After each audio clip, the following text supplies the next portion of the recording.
This video will show you how to explore events on DiggerNet. You log into DiggerNet through Trailhead using your single sign-on credentials, or you can access DiggerNet through the Career Center's website at mines.edu/careers. Once you log in, you're taken to this home page. Your navigational toolbar is on the upper right-hand side. You'll select Events. Once you're in Events, you will see all events coming up. This includes career days, info sessions, and general workshops.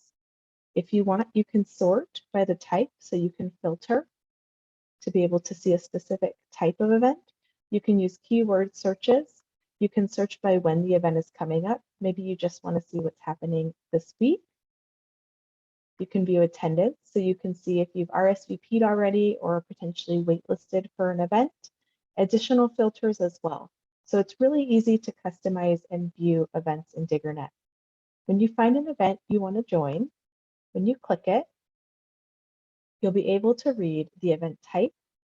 You'll be able to read the date and additional description. If there's a Zoom link or additional attachments for the event to know about, you'll find them at the bottom.